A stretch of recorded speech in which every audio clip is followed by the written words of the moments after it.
Buenos días, colchoneros. Bueno, vamos a dar un repaso a lo que fue el partido del sábado y a la actualidad atlética, ¿no? En este momento que, bueno, tiene varias cositas que hay que puntualizar muy bien para que nos enteremos, porque si estáis viendo los medios de comunicación, nos están contando lo que les sale a los cojones, es decir, mm, la parte de la historia que a ellos les viene bien. Entonces vamos a decir las cosas claras y vamos a aclarar unas cuantas cositas que tenemos por ahí colgando. Pero primero vamos a ese partido del sábado, un partido que fue relativamente cómodo hasta cierto punto, es decir, empezamos ganando muy temprano con un gol de Correa de Pillo.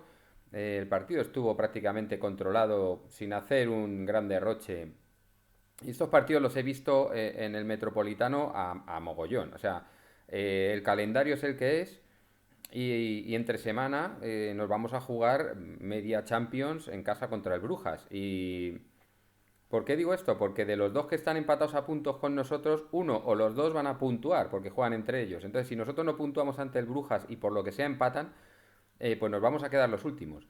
Si uno gana, pues nos vamos a quedar último con otro y a 3 puntos de otro con la obligación prácticamente. Por eso digo que este partido es muy importante. Entonces yo he visto estos partidos del sábado, los he visto muchas veces. Tramitar partidos, que es intentar ganarlos con la ley del mínimo esfuerzo. Y es verdad que hasta el 2-0, pues el Girona prácticamente no había tirado a puerta. Es verdad que posicionalmente había dominado un poco más, había tenido un poco más el balón, al equipo se le veía cómodo ganando y encerrado atrás. Y, y el tema fue el 2-1. El 2-1 puso muy nervioso al equipo. O sea, el 2-1 tuvo demasiada repercusión en lo que estaba pasando en el partido. No podemos jugar tan condicionados por el resultado. Es decir, no podemos estar absolutamente dominando el partido y tranquilos con el 2-0 y que un tiro desde fuera del área que rebota en Jiménez de pista Black se mete y supone prácticamente el primer tiro a puerta de ellos, venga luego sucedido una serie de ocasiones que pusieron en muy serio peligro el partido. Entonces, insisto, bastante bien hasta el 2-0, oh, bastante bien hasta el 2-1, que es más allá, o sea, que es prácticamente el minuto 70. A partir de ahí, el equipo sufrió un montón y hay que tener un poquito más de empaque, hay que tener un poquito más de consistencia, más personalidad en estos momentos. Cierto es que en base a lo que he empezado comentando, es decir, que se jugó mirando de reojo el partido de Brujas, se habían hecho cambios, como por ejemplo el de Griezmann, se habían hecho cambios pensando en ese partido y entonces el equipo no tenía esa jerarquía ya. El equipo había hecho unos cambios que desde luego no ayudaron en nada a mantener ese dominio del partido, ¿no? Saúl está desaparecido, pero no es de este año ni del año pasado que estuvo desaparecido en Chelsea, ni de hace 2 años. Ya os lo he contado muchas veces que desde que renovó, él debió pensar que renovar tan a la alza pues le había supuesto llegar a la cima y que no tenía nada más que demostrar, ¿no? Y no ha vuelto a ser el mismo jugador desde aquel momento. Y tampoco se vio gran cosa de ninguno, de Kondogbia tampoco se vio gran cosa. O sea, los jugadores que fueron, bueno, de Joao Félix no voy ni a comentarlo, sí lo voy a comentar porque es uno de estos puntos candentes que hay ahora mismo en el club, que hay que comentarlo muy bien. Joao Félix empezó siendo titularísimo en este equipo. Titular el primer partido, titular el segundo partido, titular el primer partido de Champions, titular tercer partido, titular cuarto partido. Y llegamos al partido del Madrid y la verdad es que se despachó un partido tan lamentable y con tan poca implicación en el equipo y en el partido y en la causa, que no me extraña cualquier entrenador medio con una personalidad medio decente se lo carga de la alineación titular y más cuando ahora se ha arreglado el tema Griezmann. O sea, tú ves en ese partido a Griezmann y ves en ese partido a Joao Félix y ahí parece que el que ha estado jugando 30 minutillos y está enfadado y no le apetece es Joao Félix. Y Joao Félix era el que había sido titular todos los días hasta ese momento. Entonces, la gente que anda por ahí diciendo que tienen que jugar los buenos y que hay que alinear a los buenos, ¿quiénes son los buenos? ¿Quiénes son los buenos? Porque para mí un tío que no lucha, que no corre, que no la pelea y que cada balón que toca, que el otro día cada balón que tocó lo perdió y que además casi nos cuesta uno de ellos el empate, pues eso no son los buenos. O sea, porque tú puedes tener la calidad, pero si la tienes en una maleta en tu casa, pues no nos vale de nada, ¿no? Entonces, vamos a dejar este punto claro. Joao Félix no está jugando porque el día del Madrid decidió borrarse y eso al entrenador pues no le moló. A mí tampoco. Yo vi ese partido y me pareció lamentable cómo deambuló por el campo ese día Joao Félix. Además es que las primeras dos jugadas del partido recibió dos patadas y dijo, a mí no me dan más. Y se quitó de en medio. Y se quitó de en medio. Y no es la primera, ni la segunda, ni la tercera vez que le pasa que no tiene la personalidad suficiente como para recibir dos patadas y seguir el tío bregando con estos tíos que le han dado las dos patadas. No le ha pasado pocas veces ya. Y aquel partido le dejó muy marcado pues, para el entrenador, y, insisto, y para mí que lo vi también, porque fue una borrada en toda la regla. Mira, sin embargo, nosotros que tenemos mucha manía, porque es un tío, un retrasado mental, el Vinicius pues pues no se borra. Este le dan dos patadas, tres patadas y no se borra. Eso es lo que tienes que hacer, yo, Félix.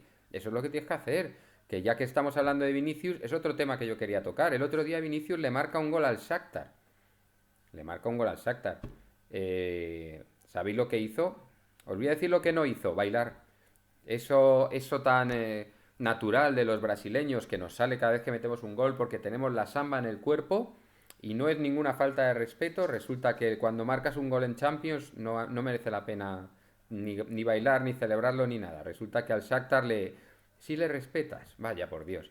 Esto no lo contará nadie en la radio, ni en la tele, ni en los periódicos, ni en los medios digitales. Este pequeño detalle de que este jugador es que siempre baila y ahora quieren impedir que baile, contra el Shakhtar metió un gol y no bailó, ¿vale? Vale, es un apunte que dejo aquí para que lo tengáis claro.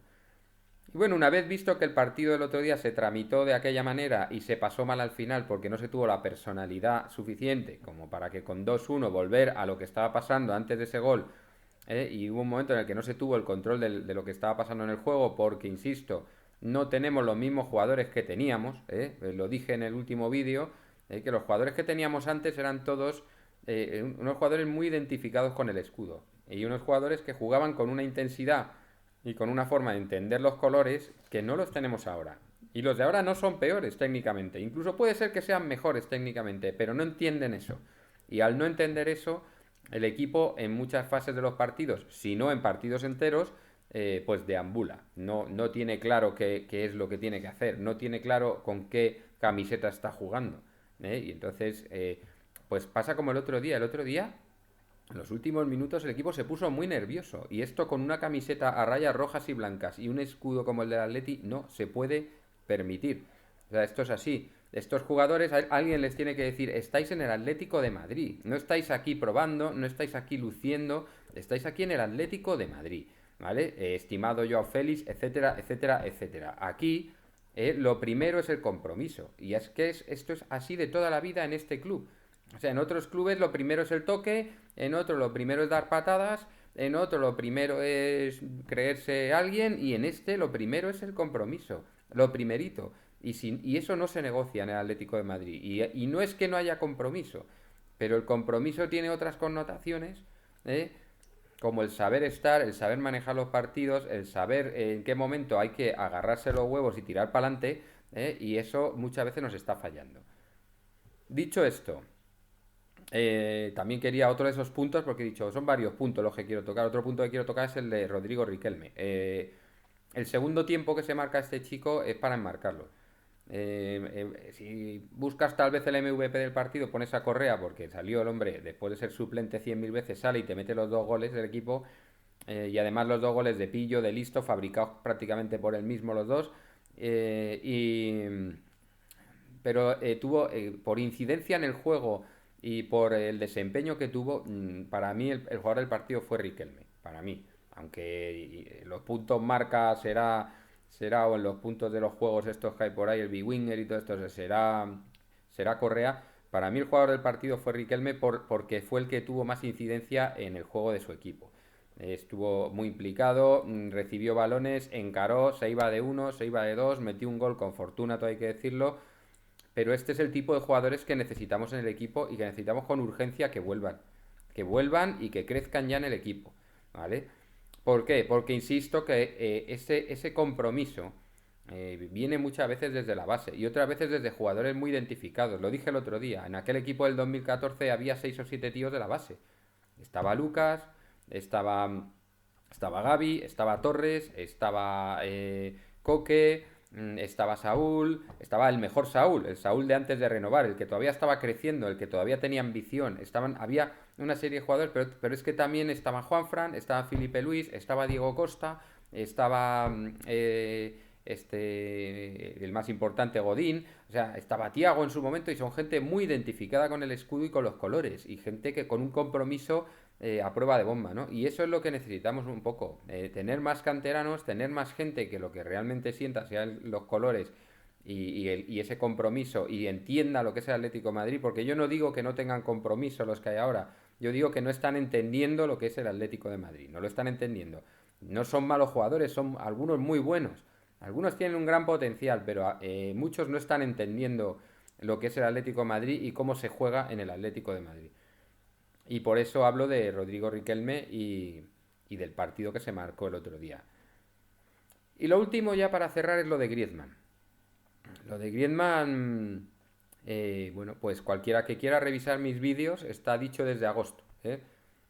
Yo el 20 de agosto volví de vacaciones y empecé a hablar de este tema y dije lo que era, porque yo, insisto, tengo conocidos ahí dentro de las oficinas, uno que maneja una zona del estadio muy interesante eh, y que hace relaciones públicas y que conoce muy bien los entresijos de este club, que a mí me dijo que todo lo que pasaba con Griezmann era un mamoneo desde el principio. Os resumo. El Atlético de Madrid ejerce el segundo año de cesión de Griezmann, ¿vale? Lo ejecuta y dice cedido. ¿Vale? Si tú no quieres pagar 40 millones, ¿para qué ejecutas ese segundo año? Te vas, dices, mira, no lo quiero cedido, voy a comprarlo, vamos a negociar, vamos a hacer... No, ¿por qué? ¿Por qué? Porque mientras tú llegas o no llegas a un acuerdo, mientras tú te quedas o no te quedas con Griezmann y te la juegas a que Griezmann se baje el sueldo por vez número 40.000, porque se ha bajado el sueldo, pero considerablemente para estar en el Atlético de Madrid. Las cosas hay que saberlas, Las cosas, es verdad que la cagó bien cagada cuando se fue al Barcelona, pero luego todo lo que ha hecho por estar aquí, incluido bajarse el sueldo en un 70%, eso también hay que contarlo, que eso tampoco te lo van a contar. Eso no te lo van a contar, te van a decir, se ha bajado el sueldo, no, un 70% se ha bajado el sueldo para poder estar en el Atlético de Madrid, ¿vale? Eh, pues todo esto, evidentemente, de una manera normal, con un desarrollo normal de un fichaje, no podía ser por el tema salarial de Griezmann, porque estás en manos de él, porque el Barcelona en 2 años le tenía que pagar 36 millones de ficha. En 2 años, el Barcelona, si el Atleti se lo encasqueta al Barcelona, en 2 años le tenía que pagar el Barcelona 36 millones de ficha. Y entonces el Barcelona no puede fichar ni a Lewandowski, ni a Kessie, ni a Rafinha, ni a Nadiño. No puede fichar absolutamente a nadie, porque no, el límite salarial lo tiene copado con un señor que en los próximos 2 años tiene que cobrar 36 millones de euros, ¿vale? Entonces, en esa tesitura, y teniendo en cuenta que había una negociación para que si venía cedido al Atleti, el Atleti pagara 7, el Barcelona 7, ni para ti ni para mí, el año que viene ya veríamos, a lo mejor 40 millones, no sé qué. El Atlético de Madrid y el Barcelona llegan a un acuerdo. Oye, yo ejerzo esta cláusula y me lo traigo cedido, cobra en calidad de cedido lo que se había quedado, porque si no interviene en la ecuación el Atlético de Madrid, o sea, aquí el pobre es el Barcelona, pero el que va de pobre en el contrato es el Atlético de Madrid. Y entonces el Atlético de Madrid dice, yo si me lo quedo cedido, yo no puedo pagar la mitad de lo que cobra en el Barcelona, los 21 que cobran el Barcelona por año, que se habían reducido 2 años, es decir, el anterior y que se habían reducido aún más si jugaban en el Atlético de Madrid, ¿vale? Para que los situéis, es decir, tenía 2 años de reducción de contrato Griezmann, que son el anterior que estuvo cedido en el Atlético de Madrid y pero la reducción era aún mayor si estaba cedido en el Atlético de Madrid, es decir, si el Atlético de Madrid no ejecutaba esa cesión, Griezmann cobraba menos de lo normal, pero cobraba más. Por eso os estoy diciendo que tenía que ejecutar la cesión, ¿vale? Es que es complejo, es un poco complejo de explicar, por eso probablemente en ciertos momentos no me explique tan bien como fuera a desear. Pero vamos, hasta el momento yo creo que la cosa más o menos se entiende. Que era una cosa que le convenía a ambos, al Atleti para que tener a Griezmann y no pagar demasiado y al Barcelona para no tener que pagar todo el salario de Griezmann en los siguientes 2 años, que eran 36 millones en 2 años. ¿Vale? Entonces, ¿qué ¿Qué es lo que pasa? Que ya empiezan los medios de comunicación, porque claro, hay una negociación, porque el Atleti 40 millones no quería pagar por Griezmann. Y los medios de comunicación empiezan a decir lo que les sale de los cojones. Que el Atlético de Madrid es un rata, que no quiere pagar lo que ha firmado en un contrato, que está toreando y chuleando al Barcelona una vez más. Los medios de comunicación de Barcelona se ponen como locos. Los de Madrid, evidentemente, no van con el Atleti, van con el Madrid, también le zurran al Atleti. Campaña de desprestigio, equipo rata, equipo que no cumple los contratos, cuando ninguno menciona que el Atlético de Madrid le hace el favor del siglo al Barcelona, renovando esa cesión. ¿Vale? Pero ya, como bien os dije, ya estaba todo hablado, ya habían dicho, bueno, negociamos esto, te quedas la cesión y negociamos los 40 millones después, a posteriori. Pero como metió tanta caña en la prensa, Simeone empezó a sacar al jugador en el minuto 60. Y el Barcelona a decir que iba a demandar al Atleti, que era mentira, que ya a los 3 días alguien dijo no hay base legal para la demanda, no, ni base legal ni ninguna intención porque está todo hablado. Ya os lo dije en su momento, que no había ninguna demanda, ni ninguna bronca, ni ninguna animadversión, ni ningún desentendimiento, que estaba todo más que hablado. Y hasta os insinué la cifra en la que iban a dejar esta compraventa.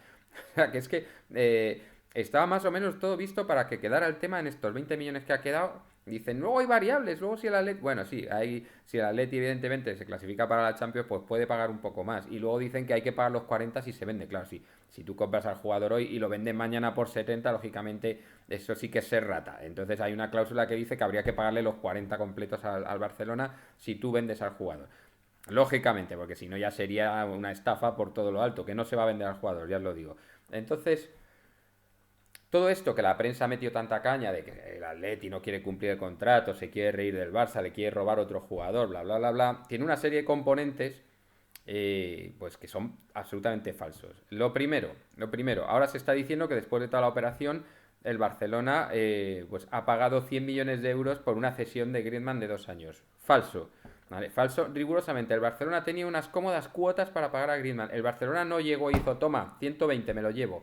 No, no, no. El Barcelona, cuando se inició la cesión de Griezmann, debía más del 60% del fichaje, ¿vale? O sea, para que nos situemos, es que el Barcelona parece que ha pagado 120 millones, no, es que el Barcelona no ha pagado más que unos 40 o así, más o menos, ¿eh? Eh, a lo mejor un poco más de 40, pero se debía más del 60% del fichaje en el momento que se inicia la cesión. Con lo cual, que el Barcelona había pagado 120 millones era falso. Si el Atlético, si estaba establecido en 40, era porque el Atlético le iba a devolver lo que había pagado el Barcelona, prácticamente. O sea, era más o menos, mira, tal, pim, pam, tú has pagado 40, yo te devuelvo 40, y era lo que ponía en ese primer contrato. El Atlético de Madrid ha dicho que no. Que no, porque el Barcelona lo tuvo 2 años, el Barcelona no sé qué. También es verdad que el Barcelona está pagando un salario de cojones a este chaval. Entonces, pues el Barcelona no es que hubiera salido a cero, porque habría estado pagando este salario y hubiera perdido un cierto dinero, ¿no? Pero también es verdad que había disfrutado del jugador. Entonces, digo que las cifras no son ni de lejos lo que se están contando. O sea, ahora yo he leído en la prensa que el Atlético de Madrid le había cobrado 100 millones al Barça, porque ahora paga 20, de los 120 paga 20 y los otros 100 es una cesión de 2 años de Griezmann al Barça. Mira, no me toquéis los cojones y sobre todo no mintáis a la gente con esta jeta. O sea, el Barcelona que estaba pagando ese fichaje en cómodos plazos no llevaba ni la mitad. Y estaba en torno a esos 40, tal vez 50 como mucho pagados. Pero no había pagado ni la mitad. Y ese dinero era el que se estipuló en un principio que se devolvía si nos quedábamos con Griezmann, con lo cual prácticamente iba a quedar lo comido por lo servido, según ese contrato. Al final ha pagado 20, bueno, pues ha pagado 20 al Atleti, lo que quiere decir que el Barcelona pagó 30, pues más o menos la mitad, se han hecho cargo la mitad, y con las variables, al final se van a haber hecho cargo la mitad de cada club de este tema. Que es una operación económicamente surrealista porque al final todo el mundo ha perdido algo de dinero, en torno a los veintitantos millones de euros para que siga en el Atleti el jugador, pues sí, pero insisto, estas dos directivas se llevan muy bien y estos mamoneos que hacen son para salvar otras cosas. Hay más cosas detrás. Y entonces habría que estar más adentro de lo que ya tengo yo amigos ahí para entenderlo bien. Pero os digo, desde el principio esto ha sido un mamoneo. Y todas las cosas que se han dicho y que se han hecho, es decir, que salga en el minuto 60, que te voy a demandar, que no sé qué, es para quedar bien, para que la prensa se calle, para que vean que los clubes defienden sus intereses y defienden a sus aficionados y para que no parezca un mamoneo. Pero esto es, insisto, un mamoneo desde el día uno. Desde el día uno. Y lo tengo dicho, podéis mirar mis vídeos, a partir del 20 de agosto. Desde el 20 de agosto, todas las veces que he hablado de este tema, os he dicho lo mismo. Que esto era todo un mamoneo, que iban a llegar a un acuerdo y que el Atleti nunca iba a pagar 40 millones por Griezmann. Está dicho desde el principio. Lo que tiene tener razón, es lo que tiene tener información y es lo que tiene beber de fuentes fiables y no beber de la prensa que dicen lo que les da la gana, que han estado desprestigiando al Atlético de Madrid como un equipo que está intentando chulear continuamente al Barcelona y que les querían quitar a Griezmann sin pagar nada y habiendo cobrado 120 millones, 120 millones. Bueno, es como quien dice, no, yo es que he pagado mi casa, he pagado 400.000 euros por mi casa y le quedan 27 años de hipoteca. Bueno, tú no has pagado, no has pagado nada, amigo, todavía has pagado muy poquito, o sea, ¿entendéis el símil? Una cosa es que la hayas comprado y otra cosa es que la hayas pagado. Hay una cosa que se llama contrato y en el contrato se define una forma de pago y hasta que no la forma de pago no es satisfecha por completo, tú no has comprado a ese bien o en este caso este jugador. O sea que estamos en esa situación. Todo el mundo sabe que no, mi casa no es mía, es del banco. Esa frase que se dice tanto, pues el Griezmann no era del Barça, todavía era del Atleti. Porque para que sea del Barça, a pesar de que la ficha federativa esté a tu nombre y a pesar de que la casa esté a tu nombre, todavía no está pagado. Ni la casa en el ejemplo, ni el jugador en la realidad. Entonces, como no os explican las cosas como son, pues yo vengo y os lo explico yo. Y además yo creo que bastante claro. Y así al que lo quiera entender o lo pueda entender o le parezca razonable, que ate cabos. Y el que no, pues que se crea la versión oficial, como en todo en la vida, que siempre es la correcta, por supuesto. Faltaría más. ¿Quién os va a querer engañar con una versión oficial falsa? Nadie. A lo mejor os engaño yo. Pero versiones oficiales falsas, jamás. Vamos, y a ver qué hacemos en la Champions, amigos. Es fundamental ganar al Brujas en casa y habrá que animar a tope y crear un ambiente para que la victoria se dé y podamos pasar de fase, porque si no se nos pone de colores. Un saludo y Forza Atleti.